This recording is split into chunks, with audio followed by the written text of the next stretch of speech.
Souvent, le football, c'est un éternel reprouvement. Il ne faudrait pas que le doute s'accapare dans nos têtes. C'est bien beau de faire des plans sur la comète, mais à force de dire que si... Moi, en tout cas, avec des scies, je coupe du bois. Mais... Jusqu'à minuit, c'est l'after-foot. Gilbert Brébois.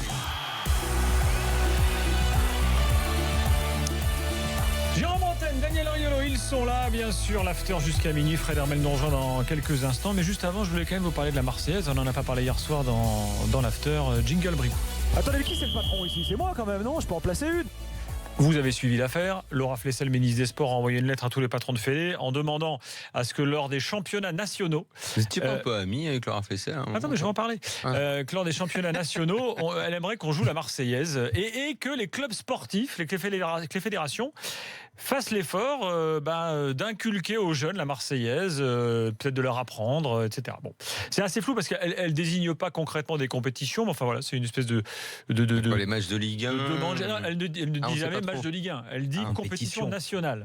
Oui. Donc ce qui pourrait Dans laisser le foot, sous-entendre les matchs de Ligue 1. Je rappelle qu'aux États-Unis, par exemple, avant chaque match de NBA, avant chaque match de NFL, baseball et tout, MLS aussi. il y a la Marseillaise, pas la Marseillaise. L'hymne américain qui est joué. Bon, vous avez vu les polémiques récentes avec les joueurs de NFL qui mettent le genou à terre et tout. Ça se passe aussi comme ça en Turquie, par exemple. Avant chaque match de championnat, tu as l'hymne turc. Tu as les 22 joueurs alignés là, avant le coup d'envoi. Et hop, hymne turc pour tous les matchs de championnat. C'est vrai, je l'ai vécu ça, c'est vrai. Tu vois j'avais complètement zappé cette Donc il y a des pays où ça existe. Mais bon, alors Laura Flessel, moi effectivement, Daniel. Obligé de la chanter en plus. C'est dur en turc. Non, c'est vrai? C'est pas facile. Non, mais t'es sérieux? Mais non. Ah bon. Non, mais je sais pas. Tu sais que Mihailovic, quand il était sélectionneur de la Serbie, avait obligé ses joueurs à chanter l'hymne sous peine de les virer. Non, mais là, c'est différent, c'est ton pays. Là, en Turquie. On va en reparler. Donc. Laura Flessel qui mène plein de dossiers de front et de dossiers très bons sur le sport à l'école, le sport pour tous, le remboursement de la pratique sportive et tout. Ça, c'est les dossiers qu'elle mène et que d'autres menaient pas avant elle et que je trouve très très bien. Mais là, globalement, méconnaissance du football. Va faire jouer la Marseillaise lors du derby d'Ajaccio avant le match. Jérôme, tu connais un peu la Corse qui a joué. Je t'annonce. Je pense que ça va très bien se passer. Il brûle le stade. Non, mais... Peut-être pas. Mais... moi, je pensais pas que tu allais dire ça. Attends, parce que autant je peux trouver ça inutile, superfétatoire et tout, mais pas parce que tu dois te coucher, parce que tu risques d'être sifflé en Corse. Alors là, vraiment, je suis pas d'accord avec toi. Sur la Ligue 1, alors peut-être que c'était pas sa volonté, elle l'a pas exprimé comme ça, mais sur la Ligue 1. Avant la finale de la Coupe de la Ligue et de la Coupe de France, ça s'est fait déjà. Ça. D'ailleurs, Le Gret, c'est ce qu'il va répondre à Flessel. Il va répondre nous, on a déjà la Marseillaise qui est installée dans certains types de matchs. On la garde comme ça. Il n'y a pas de raison de faire plus parce que ça nous convient très bien. Maintenant, la deuxième partie, c'est sensibiliser les gamins à la Marseillaise. Enfin, c'est pas le rôle des clubs d'apprendre la Marseillaise. C'est à l'école que tu apprends la Marseillaise. Oui, exactement. Comme on a toujours fait. Oui, alors à un moment, c'était plus le cas. Moyen quand même. Non, mais c'est de nouveau obligatoire. Ah, c'est nouveau. Depuis 2005. Ça, c'est très bien. L'apprentissage de la Marseillaise est de nouveau obligatoire ça a disparu d'un moment parce que moi j'ai joué avec certains mecs qui la connaissaient pas. Donc voilà. Bon. Alors moi, il y a un troisième volet là, donc dans ce que je voulais dire, parce que il y a quelque chose qui me dérange un petit peu avec la Marseillaise ces derniers temps. Et on a, comment dirais-je, une sorte de dictature de la Marseillaise. C'est-à-dire que quand l'équipe de France joue, on va rester dans le foot puisque c'est notre émission est une émission de foot. Tu as les gros plans des mecs de l'équipe de France. Là, tu vois, tu passes de joueur en joueur. Que regardent les gens? Est-ce que le type chante ou chante pas? Et tout de suite, il chante pas. Lui, il a pas chanté. Il chante pas. Puis lui, il a chanté. Puis lui... Mais enfin, chacun vit la Marseillaise comme il a envie de la vivre. Exactement. Moi, ça c'est un truc, ça me dépasse. Ouais. Moi, je respecte tout à fait la Marseillaise. Il n'y a pas de problème. C'est mon hymne. Je me sens tout à fait français. Mais enfin, si un gars veut pas chanter la Marseillaise, ça ne me pose aucun problème. Exactement. Et aujourd'hui, mais là, c'est pas le même débat. Je pense que pas. Là, tu reviens sur des vieux thèmes. J'en profite pour demain. Il y a un match de l'équipe de France. Il va se passer un truc demain qui, je sais pas si vous avez remarqué, qui se passe depuis maintenant quelques temps au Stade de France. C'est que les supporters de l'équipe de France ont pompé le Brésil. Le Brésil, rappelez-vous 2014, les larmes, Dani Alves, machin, la surémotion totale. Tout le monde trouvait ça, tout le monde trouvait ça, non. Beaucoup trouvaient ça super génial. Moi, je trouvais ça personnellement un petit peu inquiétant. Je me dis, attends, c'est surréaliste ce qu'ils font là. Comment expliquer que tu as une surréaction totale juste pour un hymne qui est rechanté, repris 3 fois, ça durait 10 minutes. C'était pareil. Ils l'ont fait parce qu'ils étaient payés organisateurs, mais à l'occasion de cette Coupe du Monde. Derrière, tous les Sud-Américains ont fait la même chose. À l'occasion de cette Coupe du Monde, c'était devenu un spectacle. Et maintenant, ça existe en France. Au Stade de France, dès que la France joue maintenant, t'as ça, à la fin de la Marseillaise jouée, c'est repris dans le stade. Tu découvres pas là maintenant que dans le monde, il y a de plus en plus et à peu près partout des replis et réflexes identitaires. Exactement. Et moi, ça m'inquiète un peu. C'est en Amérique du Sud, c'est partout. Et ça se matérialise par cette folie des hymnes là ces derniers temps qui moi me perturbe un petit peu. Mais c'est un autre débat là. Tu sors complètement du sport. Non, c'est lié. Non mais Laura Flessel, s'il n'y a pas le repli identitaire dont tu parles général. Laura Flessel, elle te sort l'idée de mettre la Marseillaise avant tous les championnats nationaux. Toi ici dans l'after, il y a 20 ans, tout le monde s'en foutait de la Marseillaise. Mais tu vas pas toi ici aller dans l'after, te pencher sur le pourquoi du comment du repli identitaire qu'il y a partout dans le monde. Si tu veux me dire, moi j'appelle juste laisser les gens vivre la Marseillaise comme ils ont envie de la vivre, tranquille. Si un mec la chante pas, c'est pas grave. Carambeu, il la chantait pas parce que son arrière-grand-père avait été exposé dans une cage à l'exposition coloniale. Je le comprends tout à fait. Il y en a d'autres qui veulent la chanter. Evra, la dernière fois, il pleurait. Je me souviens. Tu te souviens de cette image? Le dernier à avoir pleuré en chantant la Marseillaise des équipes de France, c'est Evra. Très bien. Il avait peut-être lui aussi une émotion ce soir-là. Voilà. Ouais, ça peut arriver sur certains matchs. Arrêtons de juger ces trucs-là, ça me fatigue. La Marseillaise, laissons-la là où elle est, à l'école, on l'apprend à l'école. On a 2-3 événements dans le sport en France où elle est déjà installée. Il y a le 11 novembre qui arrive là dans 48 heures. Ce sera l'occasion d'entendre la Marseillaise dans d'autres cadres. C'est très bien comme ça. Et puis les cas sont différents. Il y en a qui sont plus attachés à la Marseillaise que d'autres. Et je suis d'accord avec toi. Déjà par rapport aux origines, parce que nous on a la chance, parce que c'est un mélange. La France c'est comme ça. Quand tu as des joueurs, on se souvient des binationaux. Pour eux, dans leur cœur, ils ont 2 pays, tu vois. Donc c'est difficile d'avoir le même attachement à la Marseillaise que moi, par exemple, qui prenais cette Marseillaise très à cœur, et comme d'autres joueurs. Donc moi, je peux comprendre. Moi, je suis absolument en désaccord avec ça. Je pense que vous dites des choses qui sont super graves. Mais c'est pas grave. Mais si, je vais t'expliquer pourquoi. Mais qu'est-ce qui est grave? En quoi c'est grave? Ce que tu dis est très grave. Mais non. Mais si. Je te parle d'un hymne. Si, parce que ce que tu es en train de dire, en dehors de Flessel, ça je suis d'accord avec toi, c'est pas la peine, on s'en fout, c'est totalement inutile. Ce que tu es en train de dire quand tu dis ça, ça veut dire que tu as différentes façons d'être français. Et moi ça me plaît pas. Mais tu es français et c'est tout.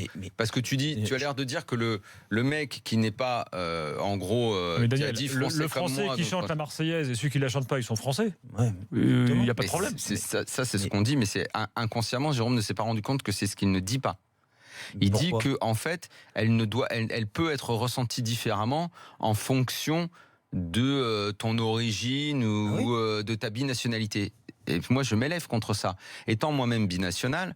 Parce que toi, t'as pas le même ressenti, mais d'autres en ont. Mais quel ressenti? Mais peut-être. Alors moi, c'est quoi? Moi, donc le pays de mes parents, de mes grands-parents a été en guerre avec la France 2 fois. Donc, qu'est-ce que j'ai? On pourrait même remonter à Astérix, si tu veux, dans la connerie. Non, mais attends, à un moment, il faut me laisser finir. Donc, ça veut dire que moi, quand la Marseillaise va retentir, parce que le pays de mes origines a été en guerre avec la France, je vais dire non, je ne le respecte pas ou je ne le ressens pas, non? Mais je ne fais pas une généralité. Non. Il n'y a pas à avoir ce genre de sentiment-là. Mais peut-être, toi, tu ne l'as pas. Je ne te dis pas que tu dois l'avoir. Il y y en a qui l'ont. J'en ai parlé avec certains, moi. C'est pour ça que je te dis ça. Mais parce que c'est une erreur et parce qu'on ne leur explique pas ce que ça veut dire. Pourquoi c'est une erreur? Les gens ont le droit de penser différemment de toi. Non, tu peux penser différemment quand tu ne comprends pas. Si tu comprends... C'est incroyable. Non, mais... Daniel, excuse-moi. Daniel. Toi, tu es comme ça. Et d'autres... D'ouverture d'esprit sur ce truc. Tu ne peux pas ouvrir ton esprit par rapport à quelqu'un qui ne comprend pas un événement. Oui ou non? Mais si moi un mec, la compréhension de quoi? Comprendre ce que représente un hymne, chacun le comprend. Voilà, c'est ça, exactement. Bon, ok. Voilà. Et après, est-ce que veut dire la Marseillaise? Chacun a son rapport. Rappelle-toi le prof d'histoire qui était venu nous expliquer ici ce que ça voulait dire. Si un mec aujourd'hui me dit la Marseillaise ça veut dire ça et que c'est faux, il faut lui expliquer ou faut pas lui expliquer? Il faut lui expliquer ce que c'est dans la Révolution, ce que ça veut dire, qu'est-ce que ça représente comme champ de liberté pendant la guerre. Oui ou non? Moi, si je viens d'un pays qui a été en guerre avec la France, mais que je sais ce qu'est la Marseillaise et ce qu'elle a représenté à un moment, et ben même si c'est pas le pays de mes ancêtres, je le respecte à 100%. Exactement. Parce que c'était synonyme d'une libération. Mais personne n'a parlé de non-respect. Mais exactement. Moi, j'ai pas parlé de non-respect. Du ressenti. Je dis, moi, je pense qu'il y en a plein qui ne ressentent pas parce qu'ils ne le comprennent pas. Ils ne comprennent pas ce que ça veut dire. Ça ne sert à rien d'entrer dans les détails de ce que dit la Marseillaise. Bien sûr que si, sinon tu comprends pas. Non, parce que si le chant national c'était Tata Yo-Yo, je sais pas, je te dis un truc au hasard. Voilà. Ouais, il serait beau celui-là. On respecterait Tata Yo-Yo et voilà. Non, et t'as des gens qui chanteraient Tata Yo-Yo et d'autres qui chanteraient pas Tata Yo-Yo. Non, parce que justement, parce que justement, ça n'est pas Tata Yo-Yo, que c'est le chant. Des révolutionnaires qui ont combattu pour la liberté, que ce chant a été repris également pendant la guerre, que ça a permis à certains peut-être d'être galvanisés, tout comme le chant des partisans au moment de combattre les nazis. Excuse-moi.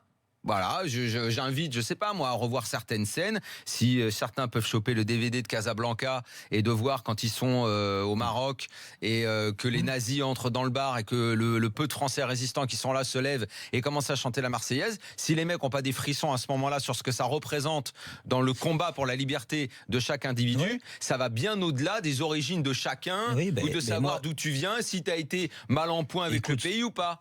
Parce que moi, pour le coup, moi je viens d'un pays qui était en guerre. Avec la France, à maintes reprises en plus dans son histoire. Qu'est-ce que ça peut foutre? Qu'est-ce que ça peut foutre? Pas de ça, je te parle juste, moi, par exemple, des. En plus, t'es dans un pays, déjà, tu le respectes déjà. Mais c'est pas ne pas le respecter, ne pas chanter la Marseillaise. En fait. Mais non, on ne va jamais chercher trop loin quand on explique les choses. Écoute, quand on explique les choses. Que Laura Flessel veuille le faire chanter et tout, je trouve que c'est inutile. Si j'étais dans le cas. Mais qu'on me dise pas qu'on doit le ressentir différemment, c'est des conneries. Parce que quand Jérôme dit ça, en fait, c'est comme s'il y a des Français de souche et pas d'autres. Et moi, je suis contre cette idée. Moi, je pense qu'on est tous. Tu dis des conneries. Laisse chacun vivre sa Marseillaise. Exactement. Là, je te parle d'un hymne. Tu le chantes. Tu ne comprends pas ce que je dis. Non. Mais si j'ai rien compris. Non, tu comprends pas ce que je dis. Non, mais si. Je te dis moi que tu comprends. Attends, Jérôme, je peux répondre à Gilbert. Moi aussi, je peux te répondre. En gros, tu la vis comme tu as envie de la vivre à partir du moment où tu la comprends. Et que tu comprends ce que ça veut dire. C'est différent. Ouais, après, une fois que tu comprends l'histoire, tu la juges. Quand tu as si tu ne connais pas l'histoire, tu juges mal. Excuse-moi. Quand tu as conscience que c'est un symbole de la République et du pays, t'as pas besoin d'aller plus loin. Exactement. Ah, si. Mais non. Mais détends-toi. Mais t'as toujours besoin de tout comprendre. T'as besoin de comprendre à quel moment elle a été chantée, elle a été créée, ce que veulent dire les paroles. Mais excuse-moi, on n'est jamais à l'abri d'être intelligent et de comprendre les choses, Gilbert. Je suis désolé. Si moi je faisais partie des binationaux comme beaucoup de joueurs avec qui j'ai participé à certaines sélections, et que tu as l'hymne français, donc la Marseillaise, et que t'as pas le même ressenti que quelqu'un qui est pas binationaux, comme moi par exemple. Je peux comprendre que tu sois partagé entre deux et que tu la respectes, mais que tu la chantes pas. Bien sûr. Je suis d'accord avec toi. J'ai jamais on oblige qui que ce soit. Donc c'était exactement ça. Mais j'ai jamais été on oblige. Mais pas qu'on rejette. Cédric. Mais je te parlais pas de rejet. Bonsoir tout le monde. Salut Cédric, ça va? Cédric. Ça va et vous tous? On t'écoute sur la Marseillaise, on va conclure avec toi, vas-y. Alors on va conclure. Alors déjà c'est un débat que j'ai entendu ce matin parce que j'écoutais RMC avec Brunet Neumann. Je veux pas revenir sur ce que tu disais Daniel par rapport à l'historique, mais moi la Marseillaise je l'ai pas appris à l'école. Ou alors je m'en souviens pas, je l'ai appris en regardant Zizou, en regardant même Roten à la télé. Et lorsque vous chantiez la Marseillaise... T'as quel âge? Moi j'ai 27 ans. Donc effectivement tu fais partie de cette génération où en fait il n'y avait plus de Marseillais, ce n'était plus appris à l'école. Oui, on est un des seuls pays au monde qui a mis en retrait et qui a laissé les symboles nationaux à un parti, malheureusement. Daniel, je te rappelle... D'où certains problèmes de notre société actuelle. Je te rappelle que donc depuis 2005, la Marseillaise est à nouveau obligatoire dans les écoles. Après les avoir abandonnés pendant 30 ans à un parti qui a prospéré là-dessus. Non, mais attends, c'est pas aussi simple que ça. C'est que c'est grandement parti. Oui. Si à un moment on a enlevé la Marseillaise des programmes scolaires, c'est qu'il y avait peut-être une raison valable, c'est que l'air du temps à ce moment-là n'était pas. L'air du temps dont tu parles nous a donné l'air du temps d'aujourd'hui. L'air que tu respires aujourd'hui, c'est l'air du temps pourri qu'ont vu certains dans les années 80. Conclusion, mais puisque tu aimes l'histoire, prendre la distance. J'en prends autant que tu veux d'histoire. Vas-y Cédric. Non, mais Daniel, je pense que tu vas un petit peu loin. Moi, je parle aussi du fait que Gilbert. Mais on va jamais trop loin. Arrêtez de vouloir pas aller loin dans la vie. Il faut comprendre. Je vais aller symbole. La Marseillaise, Jérôme, tu me coupes, mais tu étais content de la chanter quand tu étais en équipe de France. Tu as dû faire quelque chose de la chanter. Exactement. Moi, je l'ai jamais chanté parce que j'ai pas un niveau de foot assez évolué pour aller chanter à la Marseillaise au Stade de France. La chanter à tous les week-ends, non. Mais maintenant, la chanter peut-être au début du championnat. La chanter quand on a fait la trêve de la Toussaint, tu vois, quand t'es petit, la chanter après ou l'écouter. Eh ben, j'aurais trouvé ça peut-être intéressant. J'aurais peut-être senti un sentiment d'appartenance tout aussi grand à mon pays, même si j'y appartiens et je l'aime. Mais ça aurait été très intéressant sans la mettre à tout bout de champ et la chanter tout le temps. Je me souviens d'avoir fait des finales de petits tournois. Pourquoi ne pas la mettre? Voilà, j'ai joué à Menton. On la chantait pas lorsqu'on allait faire un tournoi à Sospel ou à gauche ou à droite, mais ça aurait été peut-être intéressant aussi d'être fier de ligne du comté de Nice. Donc tu parles effectivement de tu as raison, de lacunes de ce côté-là dans ton éducation. Et oui, on est un pays qui a longtemps renoncé et tourné le dos à son histoire. Là, la période actuelle, toi qui commentes le foot anglais, tu commentes le foot anglais, tu as vu ce qui se passe en ce moment. Sur les maillots, est-ce que portent les entraîneurs dans cette période autour du mois de novembre? La France portera un bleuet demain, Daniel, figure-toi. L'équipe de France, le maillot français aura un bleuet demain. Donc alors mieux si on avance. Ne tourne pas le dos à sa propre histoire. Pendant des années, on l'a tellement fait. Allez, donc, les Anglais rappellent avec ce petit œillet rouge, là, la Première Guerre. Nous, jamais ces choses-là. Tu me parlais de compréhension de l'hymne. C'est quand même un hymne au niveau des paroles qui sont violentes. Et donc tu n'as rien compris. Exactement. Moi, je peux dire. Moi, je veux bien te l'expliquer. Moi, je veux bien te l'expliquer. Mais c'est un hymne violent. Ça n'a pas toujours gêné. Salut Fredo. Je suis désolé. Et si je te l'explique, on me l'a déjà expliqué. Abreuve nos sillons. Ça va, c'est Fredo? Pas violent, c'est l'histoire qui est comme ça, mon ami. Oui, elle est violente. Fred, c'est tout. Ce soir, ton avis concerne. On passe à la suite. Violente. On passe à la suite. Ton avis du soir concerne le Barça. Et sanglante même. Cher ami, nous t'écoutons. Oui, parce que rappelez-vous cet été quand Neymar a signé pour le Paris Saint-Germain, beaucoup de gens nous promettaient que le Barça allait s'écrouler, que ça ne pouvait plus marcher, que le Barça avait perdu son joueur le plus important. Je rappelle quand même que le joueur le plus important du Barça, il s'appelle Léo Messi. C'est pas Neymar. Je pense que Neymar, j'insiste beaucoup là-dessus, est une perte d'avenir. C'est-à-dire, il était appelé à prendre la suite de Messi. Mais pour l'instant, Messi reste le même joueur. Il est très fort, il est en bonne forme physiquement en plus. Donc le Barça, l'absence de Neymar ne se fait pas sentir aujourd'hui. Elle se fera peut-être sentir dans 3-4 ans. Oui, le jour où Messi sera plus à ce niveau-là. Mais aujourd'hui, il n'y a pas de problème. Et puis le Barça a joué 11 matchs de Liga. Et le Barça en a gagné 10 et fait un nul. C'était contre l'Atlético à Madrid au Wanda Metropolitano. Ce n'est pas encore très brillant dans le jeu, mais c'est une équipe qui est très bien équilibrée, extrêmement bien dirigée par le nouvel entraîneur, Ernesto Valverde. Elle est peut-être un petit peu moins brillante, mais elle est très forte. Elle est très forte. Elle est très solide. Il y a le départ de Neymar. Ça offre par exemple la possibilité à un joueur comme Gérard Deulofeu qui aurait sûrement été prêté de nouveau si Neymar était resté. La blessure de Dembélé, qui était a priori amené à être le remplaçant de Neymar, ne pose même pas de problème parce que le Barça gagne quand même. Donc voilà, ce Barça finalement a perdu un élément important, mais le Barça est toujours aussi fort avec Neymar. Sans Neymar qu'avec Neymar. Il est toujours aussi fort. Je dirais même qu'il est peut-être un petit peu mieux organisé, parce que Neymar, c'est pas franchement... C'est 0 défaite depuis le début de la saison. Ouais, c'est ça, ouais. C'est-à-dire qu'en Ligue des Champions, c'est 3 victoires, 1 nul, et en Liga, c'est 10 victoires, 1 nul. Je dirais même que Neymar, comme il ne faisait absolument aucun travail défensif, le fait qu'il n'y ait plus Neymar, ceux qui sont amenés à le remplacer, eux, justement, comme ce sont des joueurs un petit peu moins importants, ils seront peut-être un peu plus besogneux, là, ils font le boulot, quoi. Donc, le FC Barcelone, contrairement à ce qu'on pouvait croire, ce que disaient certains, ne s'écroule pas. Il y a eu un effet, c'était simplement la double confrontation en Supercoupe d'Espagne contre le Real, la perte des 2 matchs, mais les Barcelonais se sont très vite remis du départ de Neymar. Jérôme, d'accord avec Fred ? Non, pas surtout, parce que sur le début de saison, oui, c'est vrai que les résultats sont là. Maintenant, c'est quand même moins flamboyant que quand Neymar était là. Et que il faut attendre un petit peu, parce que les matchs entre la fatigue, les blessures, les matchs qui vont augmenter de niveau, parce que quand tu vas passer le 8e de Ligue des Champions, forcément, ça sera pas le même niveau que les matchs de poule, que quand ils vont jouer les équipes un peu mieux classées, même s'ils ont fait match nul à Atlético, mais bon, comme par hasard. Et le premier gros déplacement, on les attend un peu, ils n'arrivent pas à gagner quand même à l'Atlético Madrid.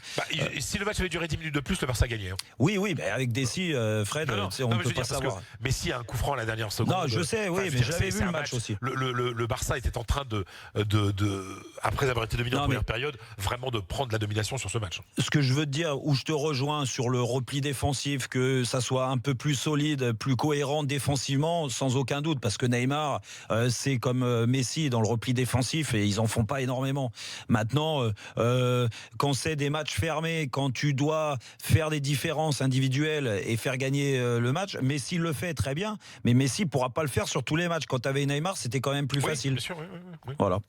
C'est tout. Après, oui, en effet, ça donne la chance à certains joueurs de jouer un peu plus, d'avoir plus de minutes de jeu.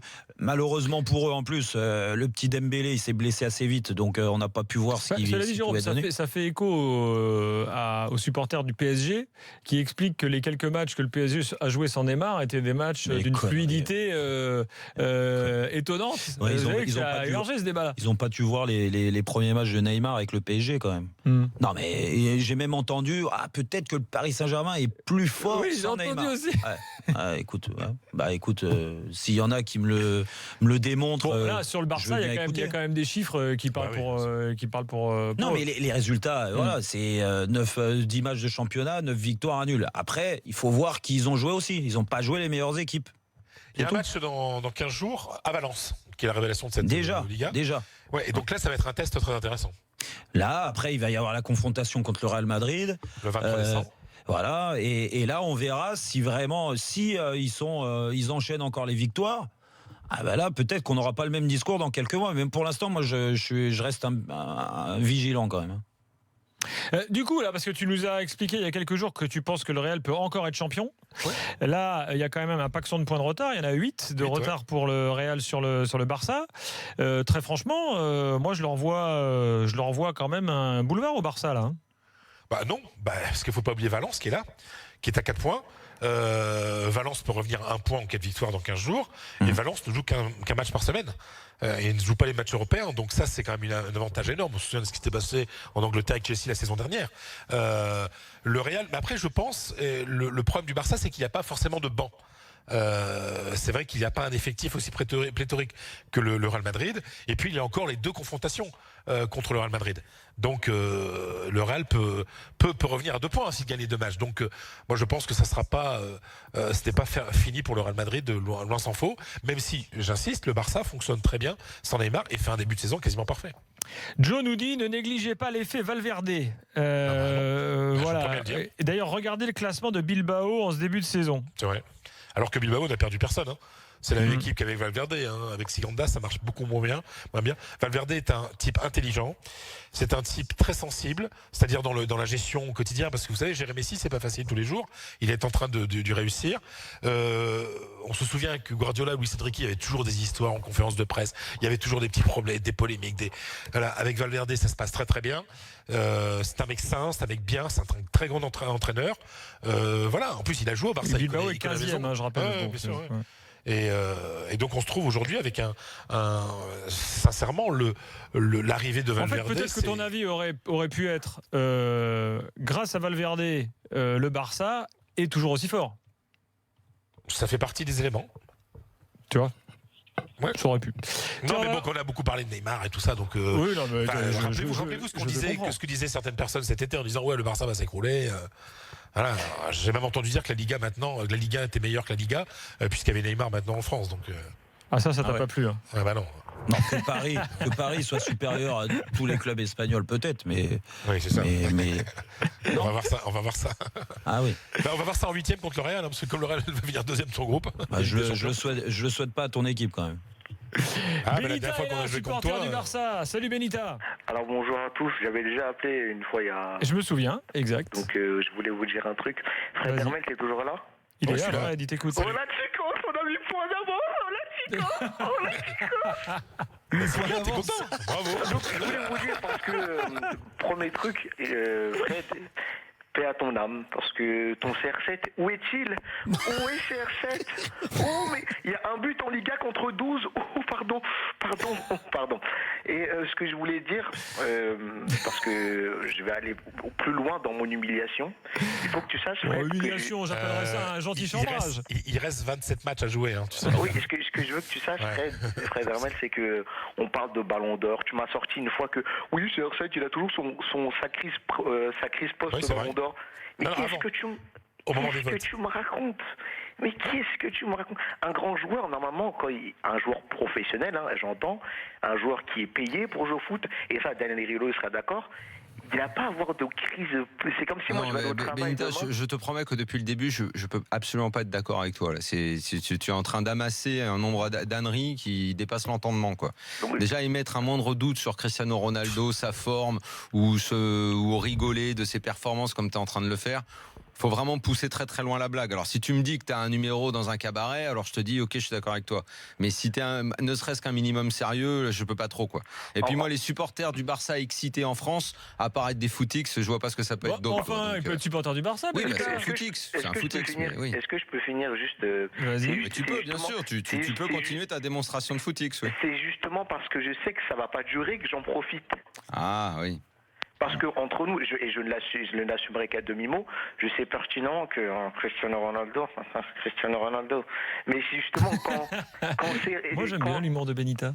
Quand c'est rare qu'il est comme ça, il est en dents de scie, sinon quand est-ce que je peux le faire? Ils sont toujours à un point ou à 2 points de nous. C'est toujours à cette période au moment des votes pour le Ballon d'Or. Cristiano Ronaldo est obsédé par le Ballon d'Or, et Cristiano Ronaldo, en plus, il va être papa là dans les prochains jours. Enfin voilà, il y a des éléments extérieurs. En plus, l'équipe ne joue pas bien, donc ça l'aide pas non plus. Voilà. Après, douter que Cristiano Ronaldo, tu sais, l'an dernier, il était comme ça en début de saison. Hein. Il avait été blessé en finale de l'Euro. Il avait démarré tard la saison. Obligé de lui trouver toutes les excuses. Ça reste. Voilà. Et le fait d'être papa, c'est pas dramatique quand même. Non, mais après, ça peut perturber. Tu comprends? C'est pas la preuve. Il a déjà des enfants, non? Oui, mais là, il les a fait directement, là. Ah ouais, d'accord. Ah oui, donc c'est différent. Il les a commandés. C'est-à-dire que là, lui s'est occupé lui-même du truc, quoi. Tu vois ce que je veux dire? Tu sais comment on fait les enfants. Voilà. Et donc, mais rappelez-vous l'an dernier, Cristiano Ronaldo, à partir des matchs importants, c'est-à-dire à partir du mois de février, là, il a marqué des buts extraordinaires. Mais il sera là, de toute façon. Oui, il sera là. Oui. On peut pas douter d'un type comme ça. Ah non, mais c'est clair. Fred, merci pour cet avis qui, comme tu le vois, déchaîne toujours les opinions. Tu restes avec nous parce qu'on va parler d'un entraîneur qui est passé par l'Espagne et qui a révolutionné le football en son temps, puisque c'est la suite de notre série sur les entraîneurs révolutionnaires. Tout ça qui vient bien sûr du bouquin de nos amis Cosmidis, Kuchli et Momon. Donc les entraîneurs révolutionnaires qui ont transformé le jeu. On en parle tout de suite dans l'After Story. Et puis ensuite, il y aura le quiz, bien sûr. Bougez pas, nous sommes de retour dans quelques instants dans l'After.